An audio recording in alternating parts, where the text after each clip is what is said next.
แกงฟักทองค่ะแกงฟักทองใส่เห็ดค่ะเห็ดก็จะมีเห็ดนางฟ้านะคะแล้วก็มีผักใบแมงลักค่ะใบแมงลักแล้วก็กระเจี๊ยบค่ะแล้วก็มียอดฟักทองแล้วก็มียอดบวบค่ะส่วนผสมก็มีเพราะว่าจะเป็นแกงไทยใหญ่นะคะแกงแบบง่ายๆอะค่ะไม่มีเครื่องปรุงเยอะเครื่องปรุงสัก2-3อย่างก็กินได้แล้วค่ะจะมีเกลือค่ะอันดับแรกถั่วเน่าค่ะถั่วเน่าผงค่ะแล้วก็ชูรสค่ะมี3อย่างค่ะเครื่องปรุงค่ะแกงยอดฟักทองนะคะใส่เห็ดค่ะมีมะเขือด้วยนะคะมะเขือถ้ามีมะเขือใส่ด้วยก็ดีค่ะแล้วก็มี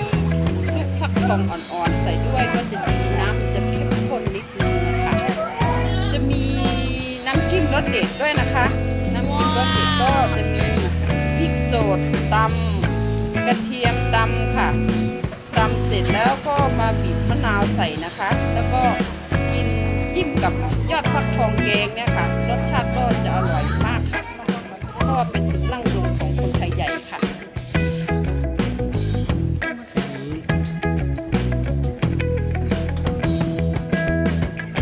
ยอดฟักทองก็เด็ดเรียบร้อยแล้วนะครับ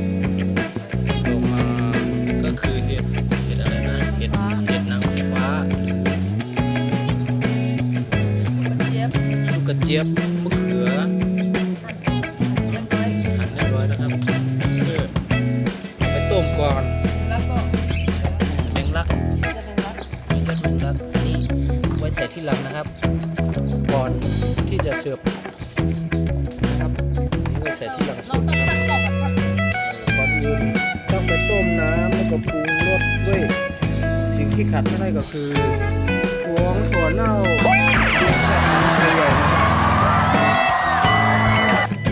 มาแล้วนะครับทีนี้เราจะต้มน้ำปรุงรสก่อนนะครับใส่ด้วยอาหารประจำชาติของไทยใหญ่ถ้าพูดว่าอันนี้ก็เกลือนะครับเกลือแล้วก็ชูรสนะครับแค่นี้นะครับสามอย่างขาดอีกอย่างหนึ่งผงข้าวมิ้งใส่ดีต้องใส่ดีผงข้าวมิ้งอันนี้เลยครับแค่นี้ถ้าพูดว่าไตถั่วเน่าอย่างนี้นะครับคือถูกต้องเลยเป็นไทยใหญ่จริงๆใส่มอกโคลีเอาสีหรือว่าผงข้าวมิ้นจะเป็นสมุนไพรนะครับยาท้องอืดท้องผูกอันนี้แหละใส่มอกโคประมาณไม่ต้องเยอะปิดฝาเลยครับรอให้เดือดแล้วก็เอายอดฟักทองลงน้ำก็จะเดือดนะครับตอนนี้เราก็ต้องใส่เห็ดนางฟ้าลงไปแล้วก็ลูกกระเจี๊ยบ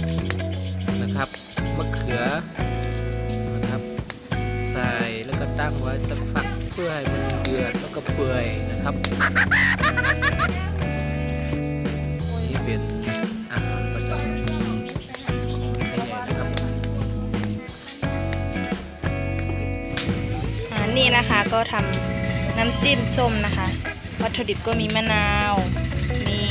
พริกขี้หนูสวนมีกระเทียมนะคะแล้วก็เครื่องปรุงรสก็มีชูรสกับเกลือนะคะแล้วก็มาตำเลยค่ะอันนี้ก็เกลือบกตีเลยจ้ะดักเตลซีนอสลานี่ก็ดักตีเตลดักกระโวยแล้วก็มีเมียนกระติมเครื่องปรุงก็เมียนชูกอก็ใส่พริกกับกระเทียมลงไปนะคะแล้วก็ใส่ปรุงรสด้วยเกลือแล้วก็ชูรสนะคะแล้วก็ตำแล้วก็ใส่มะนาวลงไปก็เสร็จนะคะเป็นน้ำพริกส้มกินกับแกงยอดฟักทองนะคะน้ำพริกส้มกินกับยอดฟักทองอร่อย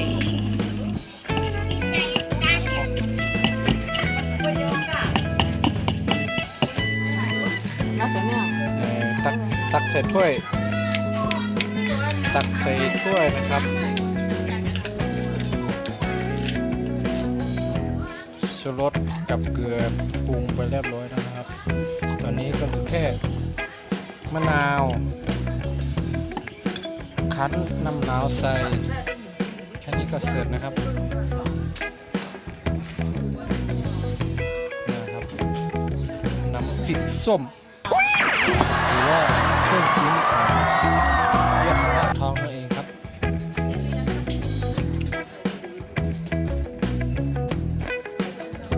ต่อจากนี้ไปเราก็ต้องไปเอายอดผักทองที่เตรียมไว้นะครับ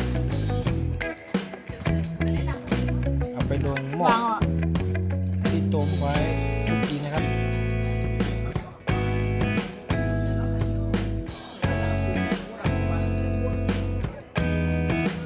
นี่คือสูตรไทยใหญ่นะครับ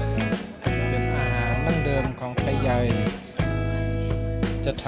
ำก็คือรสชาติเดียวกันนะครับอร่อยเหมือนกันใส่หม้อแค่นี้นะครับเสร็จครับแล้วก็เตรียมยอดผักทองเอาไปลงในหม้อนะครับต้องชิมรสก่อนนะครับชิมไปเลย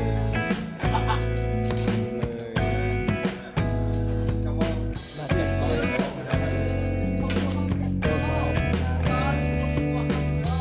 กับ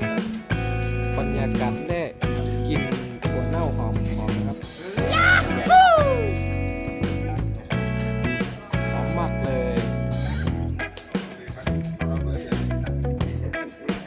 มี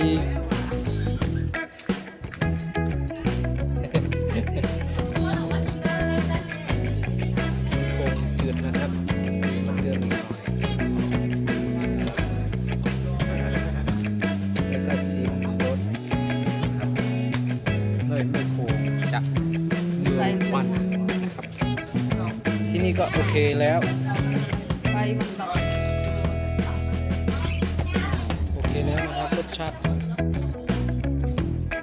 พอประมาณแล้วหลังจากนี้ก็เอายอดผักทองของเราที่เตรียมไว้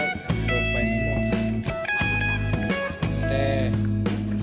ไม่ต้องปิดฝานะครับถ้าปิดฝามันจะเหลืองแบบนี้คลุกให้เข้ากันแค่พอสุกก็พอนะครับถ้าปิดฝาจะเหลืองเลยมันไม่น่ากินแล้วเขาไม่ต้องเอาเปื่อยนะครับมกพอสุกก็พอแค่นี้ต่อไปก็เติมยอดอะไรนะยอดอะไรยอดแมงลักต่อไปยอดแมงลักหรือภาษาไทยใหญ่เขาเรียกว่าอิ๋มคิมนะครับอิ๋มคิมถ้าไม่มีอิ๋มคิมคือไม่ใช่ผักปักแกงแล้วนะครับภาษาไทยใหญ่เรียกว่าผักปักแกง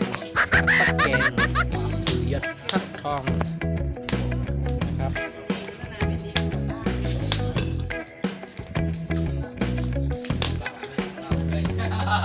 นี่แหละครับสุดหอมมากเลย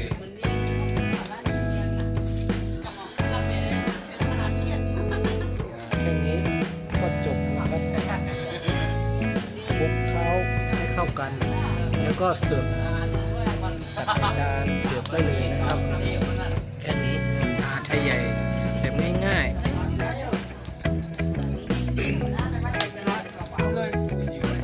นะครับแล้วก็พร้อมตักใส่จานเสิร์ฟได้เลยหอมมากเลยนะครับกินกับน้ำจิ้มเครื่องจิ้มหรือว่าน้ำพริกส้มของไทยใหญ่ที่ปรุงด้วยมะนาวกระเทียมแล้วก็พริกขี้หนูนะครับ2-3 อย่างแค่นั้นนะอร่อยมากต้องพูดถึงเลย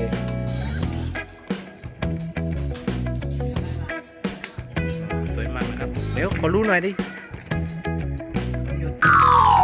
ต่อมานะครับอันนี้ก็เป็นเครื่องจิ้มอีกอย่างหนึ่งหรือว่ากินกับยอดผักทองแกงนะครับคือเรียกว่าถั่วเน่าหรือว่าน้ำพริกถั่วเน่าทำเป็นแผ่นนะครับสั่งซื้อได้เลย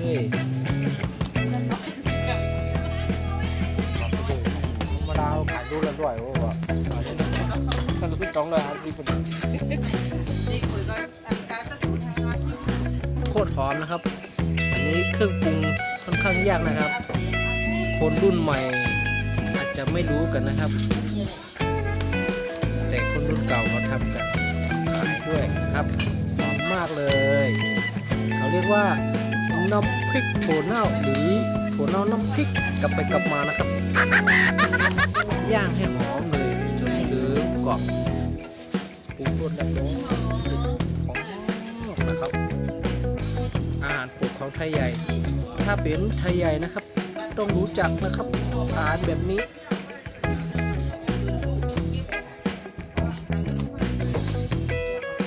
สุกไปแล้วครับ1แผ่นหรืออีก2แผ่นนะครับ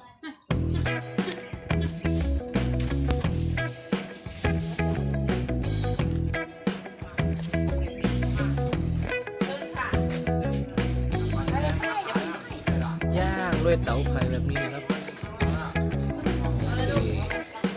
สุกแล้วครับ ทานด้วยกันนะครับ